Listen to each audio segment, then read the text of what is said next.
बबीता जी, मथुरा से। राधा वल्लभ श्री हरिवंश गुरुदेव। गुरुदेव भगवान, आपके चरणों में कोटि कोटि प्रणाम। गुरुदेव भगवान, मंत्र में मन को और ज्यादा एकाग्रचित कैसे करें? पहले आहार शुद्धि होनी चाहिए, व्यवहार शुद्धि होनी चाहिए, क्रिया शुद्धि होनी चाहिए, विचार शुद्धि होनी चाहिए, तब मंत्राकार वृत्ति होती है। आहार शुद्धि, जो आहार सात्विक है, सात्विक आहार भगवान को भोग लगता है। जो तामसिक है उसका भगवान को भोग नहीं लगता है।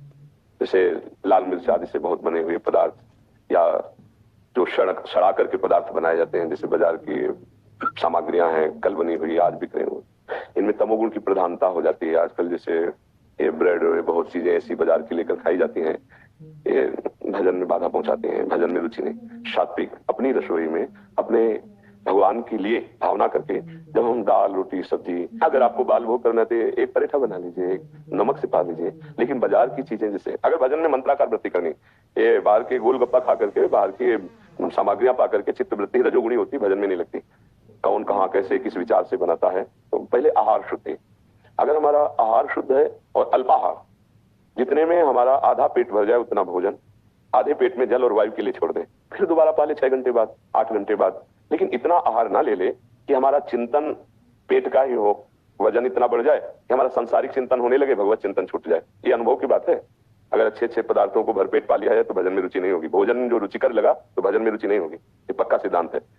अब हम रोज होटलों का पाए, बाजार का पाए, संसारिकता, तो हमें लगता है भजन तो वो बातें चाहे कर लो, भजन नहीं हो पाएगा। भजन के लिए शुद्ध आहार से। दूसरा व्यवहार, सबसे ज्यादा व्यवहार बिगाड़ता है मोबाइल। आजकल मोबाइल में पूरा संसार है, आप जो चाहो जैसे चाहो देख लो। अगर सावधानी ना रही तो बहुत व्यवहार गलत हो जाएगा मोबाइल से। और दूसरा, अपने परिवार से व्यवहार। अगर आप संयमी नहीं है, आप गलती करते हैं, तो आप अपने परिवार से व्यवहार ठीक कर ही नहीं सकते। आप गलत होंगे ना तो आपका स्वभाव चिड़चिड़ा हो जाएगा, क्रोधी स्वभाव हो जाएगा। अपने कर्तव्य का सही आप ठीक पालन नहीं कर सकते, क्योंकि आपका आहार शुद्ध नहीं, आपका व्यवहार शुद्ध नहीं। तो आप सबसे कर्तव्य करवाना चाहेंगे अपने लिए, लेकिन आपका क्या कर्तव्य सबके लिए ये भूल जाएंगे, तो आपके व्यवहार में अशांति हो जाएगी। विचार शुद्ध होने चाहिए। हम प्रभु की प्राप्ति के लिए मानवदेह प्राप्त किए हैं, चाहे स्त्री शरीर हो चाहे पुरुष शरीर हो। हमें पति पुत्र परिवार आदि की जो सेवा मिली है, भगवान की सेवा है। हमारा विचार इनके प्रति गलत ना होने पाए। हमारे व्यवहार में त्रुटि, हमारे आहार में त्रुटि, तो पक्का आपके विचार में त्रुटि आ जाएगी। विचार में त्रुटि बहुत तरह के दोष पैदा करते, तो कहने की जरूरत नहीं। जैसे आजकल विचारहीन आचरण होते हैं समाज में। कुछ ऐसे होंगे जो आचरण करने के पहले विचार करते हैं कि मैं गलत हूं या सही। विचार शुद्ध कैसे माने जाएंगे? गुरु की आज्ञा, शास्त्र की आज्ञा, बड़ों की आज्ञा में रहना। आजकल नए नए बच्चे जानते हो माता पिता से कैसे अभद्रता से बात करते हैं कि सुन के लगता है कि ये विद्या पढ़ रहे हैं। विद्या विनयम ददाति, विद्या विनयशील प्रदान करती है, गंभीर नम्र। आज का बर्ताव बच्चों का कैसा है? आजकल हम कैसा पति से व्यवहार, पत्नी से व्यवहार, सास ससुर से व्यवहार, माता पिता से व्यवहार या बहू से व्यवहार, सबके लिए है। विचार दूषित हो रहे हैं। विचार दूषित कब माने जाते हैं? जब सबसे अपने लिए सुख चाहो।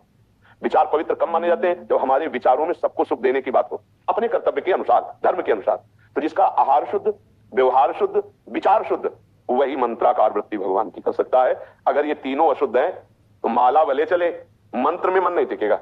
पक्की बात समझ लेना। मंत्राकार वृत्ति हर समय रसोई बनाते हुए, सोनी लगाते हुए, पोछा लगाते हुए, सबसे सेवाएं करते हुए, अंदर अंदर एक एक वृत्ति में नाम चले, मंत्र चले, वो बहुत बड़ा महात्मा है। इसी स्थिति को तो देखकर उद्धव जी ने नमन किया गोपीजनों को। गोपीजन, ब्रज की गोपियां सब काम कर रहे हैं, लेकिन मुरारी पादार्पित चित्तवृत्ति। चित्तवृत्ति कहाँ है? श्री कृष्ण चिंतन में। इसीलिए बहुत बड़ी महात्मा थे।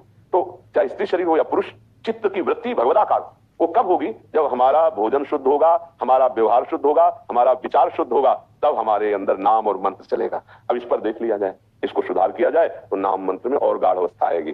थोड़ी देर भगवान की लीलाएं सुना करो। जैसे श्रीमद् भागवत के 10वें स्कंद की श्री कृष्ण लीला है। यदि रामचरित्र मानस में भगवान राम के जो पावन चरित्र उनको सुना जाए, भगवान की लीला चरित्र सुनने से अंतःकरण भगवान की स्मृति में भरने लगता है।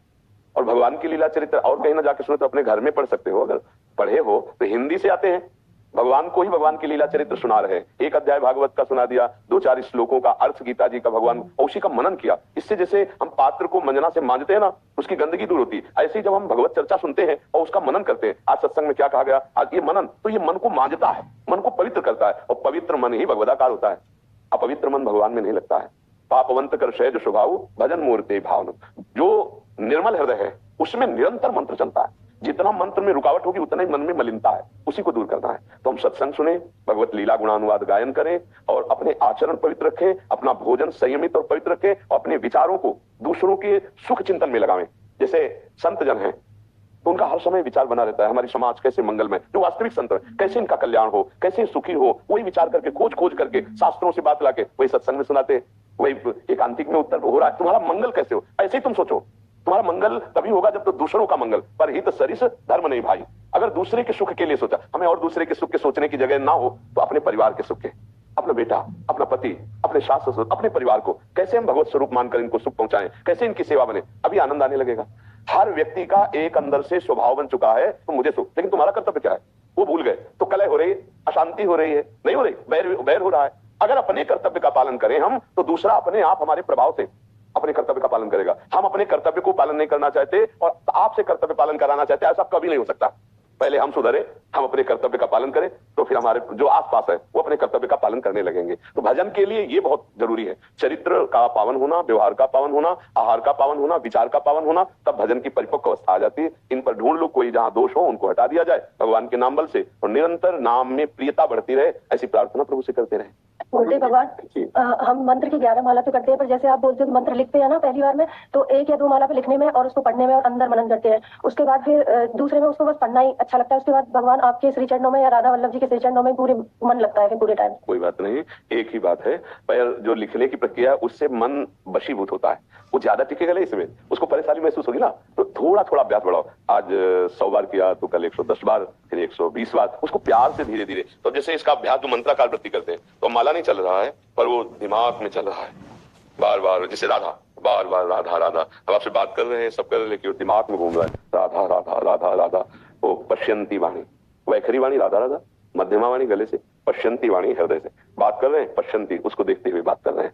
तो अभ्यास धीरे धीरे। राधा वल्लभ श्री हरिवंश लिखने में बहुत मन लगता है, तो वही लिखो, पर गुरु मंत्र को कुछ थोड़ा सा अभ्यास मिले। हाँ, जब हम कई बार बताया कि जैसे गुरु मंत्र जप रहे हैं वो मन नहीं लग रहा है, तो संख्या आज्ञा की पूरी करते हैं, इसके बाद हम राधा वल्लभ श्री हरिवंश जपते हैं, इसमें भी मन नहीं लग रहा तो राधा राधा जपते हैं, इसमें भी मन नहीं लग रहा तो कोई पद गुनगुनाने लगते हैं, चतुरासी। हमें इन किन प्रकार प्रियालाल से जुड़े रहना है, श्यामा श्याम से जुड़े रहना है, प्रभु से जुड़े रहना है।